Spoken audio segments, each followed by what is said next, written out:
ములుగు జిల్లా ఏటూరు నగరంలో కాంగ్రెస్ విజయానికి కష్టపడ్డ ప్రతి ఒక్కరికి ధన్యవాదాలని మంత్రి సీతక్క అన్నారు. ఏటూరు నగరం సర్పంచ్ అభ్యర్థి గుడ్ల శ్రీలత ఓటమి పాలవడంతో ఆమెను ఓదార్చారు. సీతక్క మాట్లాడుతూ 42% రిజర్వేషన్ లో భాగంగా బీసీ బిడ్డకు సర్పంచ్ గా అవకాశం ఇచ్చామన్నారు. అయితే ఇక్కడ దొరసామ్యం గెలిచిందని చంకలు గుద్దుకోవాల్సిన అవసరం లేదన్నారు. కాంగ్రెస్ ఆడబిడ్డలను విమర్శిస్తే తగిన గురపాఠం చెప్తామని ఎన్నికలలో మరి విజయం సాధించిన కాంగ్రెస్ పార్టీ అభ్యర్థులకు అందరికీ కూడా శుభాకాంక్షలు. అదే విధంగా రాష్ట్ర వ్యాప్తంగా జరిగిన ఎన్నికలలో మరి పార్టిసిపేట్ చేసి మరి ఎన్నికలలో గెలిచిన సర్పంచ్ అభ్యర్థులకు అందరికీ కూడా శుభాకాంక్షలను తెలియజేస్తూ కాంగ్రెస్ పార్టీ ఆధ్వర్యంలో ములుగు నియోజకవర్గంలో దాదాపుగా 39 ఏకగ్రీవమయ్యి మరో 48 జరిగినటువంటి ఎన్నికలలో 38 ప్రజలు గెలవడం, మా కాంగ్రెస్ పార్టీ బలపరిచిన అభ్యర్థులు గెలవడం జరిగింది. వారి విజయానికి కష్టపడ్డ ప్రతి ఒక్కరికి కూడా పేరు పేరున ధన్యవాదాలు, శుభాకాంక్షలు. అదే విధంగా ఈ 38లో కూడా ఒక 10 చోట్ల ఓడిపోవడం జరిగింది. ఆ ఓడిపోయిన దాంట్లో ప్రధానంగా మరి అక్కడక్కడ కార్యకర్తలు ఇద్దరిద్దరు పోటీ పడడం, ఇంటర్నల్ గా కొంత సమన్వయ లోపము, వీటితో ఓడిపోయింది. సరే, ఇక్కడ దొరస్వామ్యం గెలిచింది. ఒక బీసీ బిడ్డ ఏటూరు నాగారంలో పేదింటి బిడ్డ, బీసీ వర్గం బిడ్డ మేము నిలబెట్టినాం. దీనికి పెద్దగా ఎవరో సంకల్ గుద్దుకోవాల్సిన అవసరం లేదు. ఇది జనరల్ సీట్ అయినప్పటికీ కూడా పబ్లిక్ లో ఉండే ఒక అత్యధికంగా బీసీలకు 42% రిజర్వేషన్ లో భాగంగా బీసీ బిడ్డకు ఇవ్వడం జరిగింది. కానీ కొంతమంది దుర్మార్గులు మా ఆడ కూతుళ్లను కూడా మరి చెప్పుతో నలుస్తామని దుర్మార్గంగా మాట్లాడుతున్నారు. ఖచ్చితంగా అలాంటి వాళ్లకు బుద్ధి చెప్పడం జరుగుతుంది. ఈ రోజు కాంగ్రెస్ పార్టీ అధికారంలో ఉంది. సిన్సియర్ గా కష్టపడ్డటువంటి కాంగ్రెస్ పార్టీ నాయకులను, కార్యకర్తలను కాపాడుకుంటాం.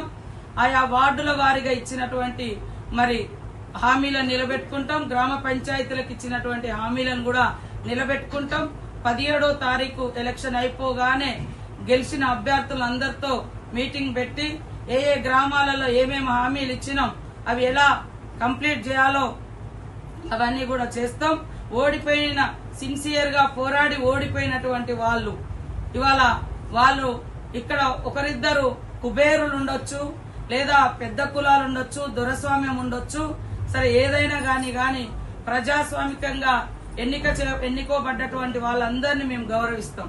కానీ అకారణంగా ఏ మహిళను అనుచితంగా తిట్టితే అదే మహిళ ఆ ఇండ్ల మీదకి వస్తుంది. ఆ శక్తి వీళ్ళందరూ మా సమ్మక్క సారలమ్మలని కూడా ఈ సందర్భంగా తెలియజేస్తా ఉన్నాం. అట్లనే ఇక్కడ గెలిచినటువంటి వార్డులలో కూడా నేను చెప్పిన ఆ రోజు మరి ఎన్నికల రోజు ఆ 20 ఇల్లులు ఇస్తామని ఖచ్చితంగా కూర్చొని రాసుకొని రండి. అవి వాటితో పాటు ఇంకా కూడా ఇచ్చే బాధ్యత నాది.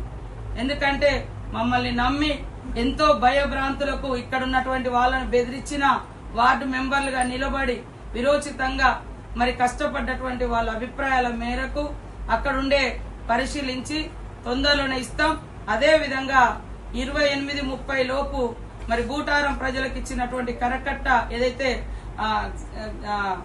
సెక్యూరిటీ వాళ్ళు ఉందో అది కూడా 1.5 కోటిది తొందరలోనే టెండర్ వేసి అది కూడా కొబ్బరికాయ కొట్టడానికి మేమందరం వచ్చి మళ్ళీ అక్కడ ఓపెనింగ్ కూడా చేస్తాం. అదే విధంగా ఊర్లో కూడా పోచమ్మ గుడి మాయమైపోయింది. చాలా గొప్ప గుళ్ళు చేస్తున్నామని పొగుడుతున్న కొంతమంది లీడర్లు, ఏదేదో విగ్రహాలు పెడుతున్నామని చెప్పే లీడర్లు, పోచమ్మ గుడి ఎక్కడికి పోయింది, ఎవరు మింగిర్రు? పోచమ్మ అందరికీ అండగా ఉండాలి. కానీ పోచమ్మని కూడా కబ్జా చేసిర్రు. ఆ పోచమ్మ తల్లిని ఖచ్చితంగా విడిపిస్తాం. పోచమ్మ గుడికి 10 లక్షలు ఇస్తానని కూడా ఈ సందర్భంగా తెలియజేస్తున్నాం. 30 తారీఖు లోపు వీటికన్నిటికీ ప్రొసీడింగ్లు వస్తాయి, వర్కులు ఇస్తాం. ఎవ్వరు భయపడద్దు. కాంగ్రెస్ కోసం కష్టపడ్డ ప్రతి ఒక్కరిని కాపాడుకుంటాం. చిల్లర రాజకీయాలు చేస్తే మా మహిళలే చిత్తగొడతారని కూడా ఈ సందర్భంగా హెచ్చరిక చేస్తాం.